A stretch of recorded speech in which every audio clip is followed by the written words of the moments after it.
আসসালামু আলাইকুম ওরহমতুল্লাহ। প্রিয় ষষ্ঠ শ্রেণীর শিক্ষার্থী বন্ধুরা, গত ভিডিও ক্লাস পর্যন্ত আমরা মূলত আলোচনা করে শেষ করেছিলাম তোমাদের অধ্যায় 2-এর যে গণিত বইটা রয়েছে সেই গণিত বইয়ের অধ্যায় 2-এর অনুশীলনী 2.1-এর আগ পর্যন্ত এবং অনুশীলনী 2.1 পর্যন্ত কিন্তু আমরা শেষ করেছিলাম এবং গত ভিডিও ক্লাসে কিন্তু আমরা অনুশীলনী 2.1ও কিন্তু সমাধান করেছি। সো আজকের এই ভিডিওতে আমরা যেটা করবো সেটা হচ্ছে 2.3 যেটা রয়েছে অনুপাত ও শতকরা সম্পর্ক নিয়ে। সো এটা নিয়ে মূলত আমরা আলোচনা সামনে এগিয়ে নিব। সো বন্ধুরা, চলো বেশি কথা না বাড়িয়ে আমরা আমাদের ভিডিওর মূল আলোচনা শুরু করে দিই। সো এখানে ফার্স্টই দেখবা তিনটা চিত্র রয়েছে। এখানে তিনটা চিত্র হচ্ছে বলা হয়েছে উপরের চিত্রগুলোতে ক চিত্রে, এই যে ক চিত্র যেটা রয়েছে এখানে বলা হয়েছে 4/1 এই যে 4/1 এবং খ চিত্রে 5/3 এবং গ চিত্রে 10/3 ছাই রং করা হয়েছে। এখানে আমরা দেখতে পাচ্ছি ক চিত্রে রং করা অংশ বা সম্পূর্ণ অংশের অনুপাত হচ্ছে 1:4, তাই না? 1:4 মানে রং করা অংশটা প্রথম বসতেছে, রং করা অংশে 1 এবং সম্পূর্ণ অংশ হচ্ছে 4, তাহলে এটা আমরা পাচ্ছি এবং এটাকে ভগ্নাংশ করে পাচ্ছি 4/1। এবার আমরা এটাকে যদি শতকরায় রূপান্তর করে দিই তাহলে আমরা কি জানি, আমরা কিন্তু ক্লাস 5-এ শিখেছিলাম যে ভগ্নাংশকে কীভাবে শতকরায় রূপান্তর করতে হয়। সো আমাদের অবশ্যই চেষ্টা করতে হবে যে নিচে যে হরটা আছে সেটাকে আমরা প্রয়োজনীয় সংখ্যা দ্বারা গুণ করার মাধ্যমে 100-তে রূপান্তর করতে পারি কিনা। সো 25 দ্বারা গুণ করার মধ্যে আমরা 100 পাচ্ছি, তাহলে যেহেতু নিচে আমরা 25 গুণ করেছি তাহলে উপরে আমাদেরকে 25 গুণ করতে হবে, যাতে আমাদের এই দুইটা 25 কাটাকাটি করে আমরা যাতে আবার আগের সংখ্যাটাই পাচ্ছি। ঠিক আছে, তাহলে আমরা পাচ্ছি কত, এই দেখো 25%। নিচে 100 থাকলে জাস্ট 25% লিখে দিলে হচ্ছে। এভাবে আমরা যদি সেমভাবে আমরা ক চিত্রের রং করা অংশে এবং সম্পূর্ণ অংশে অনুপাত বার করি তাহলে 5/3, এটাকে আমরা 20 দ্বারা গুণ করলাম কত, 100/60, তার মানে 60%। সো এবার যদি গ চিত্রের রং করা অংশ এবং সম্পূর্ণ অংশে অনুপাতের ক্ষেত্রে খেয়াল করি 3:10, এটাকে আমরা ভগ্নাংশে রূপান্তর করে পাচ্ছি হচ্ছে 10/3 এবং এটাকে যদি আমরা আবার শতকরায় রূপান্তর করি তাহলে 10-এর সাথে 10 গুণ করতে হবে, তাহলে 100 পাচ্ছি, আর উপরে যেহেতু 10 আবার গুণ করতে হবে তাহলে 30 পাচ্ছি, তাহলে এটা হচ্ছে 30%। অর্থাৎ ক খ চিত্র যথাক্রমে 25, 60 এবং 30 অংশ রং করা হয়েছে। দেখা যাচ্ছে যে শতকরা এবং অনুপাত দুইটি ভগ্নাংশ, তবে শতকরা ক্ষেত্রে ভগ্নাংশের হর হচ্ছে 100। এই জিনিসটা অবশ্যই খেয়াল রাখবা, শতকরা ক্ষেত্রে ভগ্নাংশের হর হচ্ছে 100। অনুপাতের ক্ষেত্রে লব ও হর যে কোনো স্বাভাবিক সংখ্যা হতে পারে। প্রয়োজনে শতকরাকে অনুপাতে এবং অনুপাতকে শতকরায় প্রকাশ করা যায়। যেমন আমরা কিন্তু আগে দেখেছি কীভাবে শতকরায় রূপান্তর করতে হয়, এবং এখানে আরেকটা উদাহরণ রয়েছে। 60 টাকা এবং 10 টাকা অনুপাত হচ্ছে কি 7:10, আর এটাকে যদি আমরা ভগ্নাংশে রূপান্তর করে নিই তাহলে পাচ্ছি হচ্ছে 10/60 টাকা। সো এটাকে আমরা কীভাবে কী করবো, আমরা এটাকে আবার শতকরা রূপান্তর করতে পারি। তাহলে 10-এর সাথে 10 গুণ করলে পাচ্ছি 100 এবং 7-এর সাথে 10 গুণ করলে পাচ্ছি 70, তাহলে এখান থেকে পেয়ে যাচ্ছি আমরা 70%। এখানে 60 টাকা 10 টাকার 10/7 অংশ বা 10/7 গুণ বা 70%-এর সমান। অন্যদিকে শতকরা 3 বা 3% হচ্ছে 100/3, তাই না? আমরা কি জানি 100/3 হবে 3%। তাহলে এটাকে আমরা কীভাবে লিখতে পারি, 3:100, তাই না? এই ভগ্নাংশকে আমরা যদি আবার অনুপাতে রূপান্তর করে নিই, একটু উল্টার প্রসেসে যদি আমরা আসি তাহলে পাচ্ছি 3:100। অর্থাৎ একটি অনুপাতকে শতকরায় প্রকাশ করাও যায়। সো এখানে একটা কাজ রয়েছে, বলা হয়েছে যে 3/4 এবং 5/7 অনুপাত দুটিকে শতকরায় প্রকাশ করো এবং 5% এবং 12%কে অনুপাতে প্রকাশ করো। সো আমি একটু পাঞ্জেরি গাড়ি চলে যাচ্ছি। আসলে সর্বশেষ যে তোমাদের অনুশীলনের সমাধান করেছিলাম, এরপরে আসলে পেজগুলো আমি স্ক্রল করি নাই, ভুলে গেছি স্ক্রল করতে। সো এবার দেখো এখানে পৃষ্ঠা 48-এর যে কাজটা ছিল 3:4 এবং 5:7 অনুপাত দুটিকে শতকরায় প্রকাশ করতে বলা হয়েছে। সো ফার্স্টে আমরা কী করবো, এই অনুপাতটাকে ভগ্নাংশে রূপান্তর করে নিব, তাহলে পাইতেছি কত 4/3 এবং 4কে আমাদের 100 বানাতে হবে, 5কে আমাদের 100 বানাতে হবে, তাই না? সো এখানে যারা যে কাজটা করছে এটা তোমরা না করে যেটা করবা, জাস্ট 4-এর সাথে 25 গুণ করে দিবা, 4-এর সাথে 25 গুণ করবা এবং 3-এর সাথে তোমরা 25 গুণ করে দিবা, তাহলে কিন্তু তোমরা মান পাবা হচ্ছে 75%, বইয়ের মতো করে। এখানে তারা একটু বেশি বাকনামি করছে। সো এবার দ্বিতীয় অংশ যেটা রয়েছে 5:7, এটাকেও তোমরা একইভাবে তোমরা শতকরায় রূপান্তর করে দিতে পারো এবং 5% 12%কে যদি আমরা অনুপাতে প্রকাশ করার ক্ষেত্রে একটু খেয়াল করি, 5% সমান হচ্ছে 100/5, তাহলে 20/1 আসতেছে, তাই না? কাটাকাটি করে আসতেছে 20/1। এরপর যদি আমরা এটাকে যদি ভগ্নাংশটাকে আমরা যদি আবার অনুপাতে প্রকাশ করি তাহলে পাচ্ছি 1:20।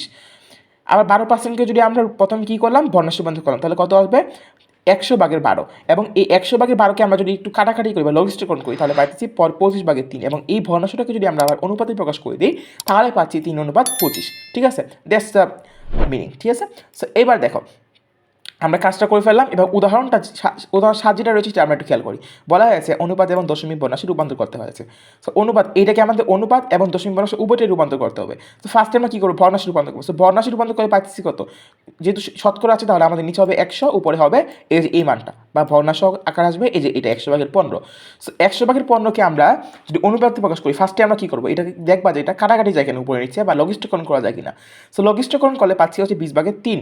সো 20/3 যদি পেয়ে গেলাম, তাহলে এটাকে যদি আমরা অনুপাতে প্রকাশ করি, তাহলে লবটা বসবে পূর্ব রাশিতে এবং হরটা বসবে উত্তর রাশিতে। তাহলে আমরা পেয়ে যাচ্ছি হচ্ছে এই যে এটা হচ্ছে অনুপাত। এবং এই যে ভগ্নাংশটা পেয়েছিলাম না আমরা, এই ভগ্নাংশটা থেকে কিন্তু আমরা আবার এটা কী করতে পারি, পার্সেন্টেজ বের করতে পারি। পার্সেন্টেজ বের করলে কত হবে, যদি 100 দিয়ে আমরা 15কে ভাগ করছি তাহলে কী হবে, 2 ঘর বামে চলে আসবে দশমিকটা, তাহলে 0.15, 0.15। ঠিক আছে, এই সেম প্রসেস অনুসরণ করে তোমরা খ নাম্বার, গ নাম্বার, ঘ নাম্বার অঙ্কটা করবা।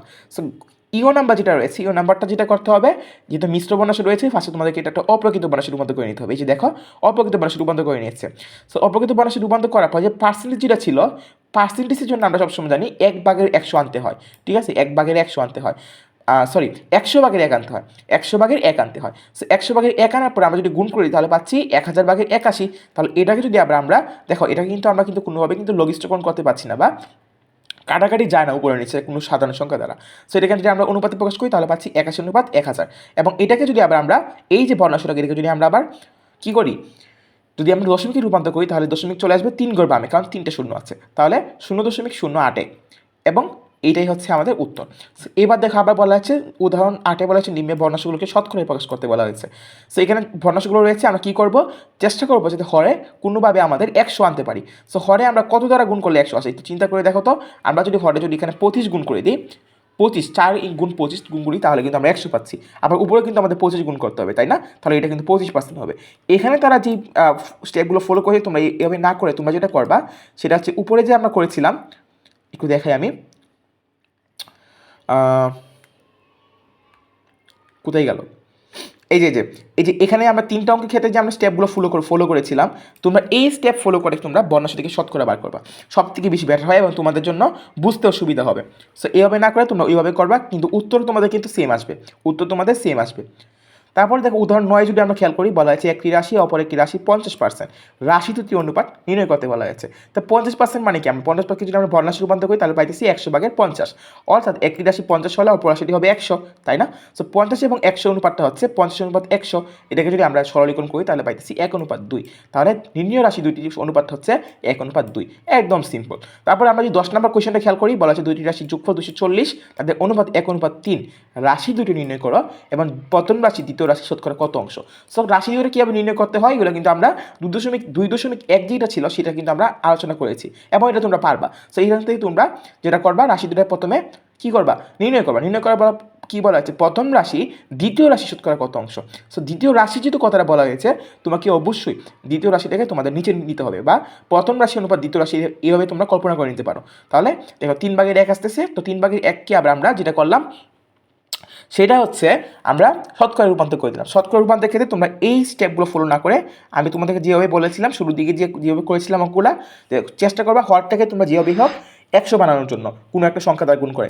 হরকে তোমরা যেই সংখ্যা দ্বারা গুণ করে 100 বানাবা, লবকেও তোমরা ঠিক একই সংখ্যা দ্বারা গুণ করে দিবা, তাহলেই তোমরা শতকরা পেয়ে যাবা। সো এবার দেখো উদাহরণ 11 যেটা রয়েছে, বলা হয়েছে মনিরা বার্ষিক পরীক্ষায় 80% নাম্বার পেয়েছে, পরীক্ষায় মোট নাম্বার হচ্ছে 800 নাম্বার, মনিরা পরীক্ষায় কত নাম্বার পেয়েছে মোট। সো মনিরার প্রাপ্ত নাম্বার দেখো 800 গুণ 80%, সে কিন্তু 800 নাম্বারের 80% পেয়েছে, তাই না? 800 নাম্বার এর 80% নাম্বার পেয়েছে।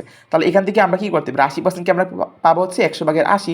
সো এটাকে যদি আমরা ক্যালকুলেশন করি তাহলে পাচ্ছি হচ্ছে 640 নাম্বার। তাহলে মনিরার প্রাপ্ত নাম্বার হচ্ছে 640 নাম্বার। সো এবার উদাহরণ 12টা যদি খেয়াল করো, উদাহরণ 12তে বলা হয়েছে ফলের দোকান থেকে 180টি ফজলি আম কিনে আনা হলো, 2 দিন পর 9টি আম পচে গেল, শতকরা কতটি আম ভালো আছে।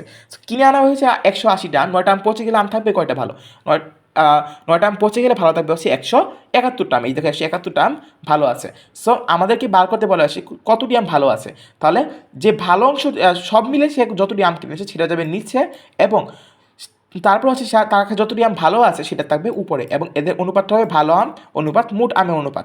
তাহলে এটা আমরা যেটা পাচ্ছি, সো এটাকে আমরা কী করবো, আবার আমাদের অবশ্যই এটাকে শতকরা রূপান্তর করতে হবে। শতকরা রূপান্তর ক্ষেত্রে আমরা যেটা করবো সেটা হচ্ছে 20কে আমরা এমন একটা সংখ্যা দ্বারা গুণ করবো যাতে আমরা নিচে হর কিন্তু 100 পেয়ে যাই। তো 20কে আমরা 5 দ্বারা গুণ করলে 100 পাবো, আর উপরে 19কে আমরা 5 দ্বারা গুণ করলে পাবো হচ্ছে 95। তাহলে আমরা শতকরা অনুপাতটা পাবো হচ্ছে 95টি। সো এটাই হচ্ছে আমাদের উত্তর। সো তোমরা কিন্তু শতকরা ক্ষেত্রে অবশ্যই তুমি চেষ্টা করবা উপরে যে আমরা ফার্স্টে যে রুলগুলো দেখেছিলাম এই যে এইভাবে তোমরা শতকরাগুলো রূপান্তর করার জন্য। সো আজকের মতো ভিডিও আমরা এখানে শেষ করছি, দেখা হবে নেক্সট ভিডিওতে। আল্লাহ হাফেজ।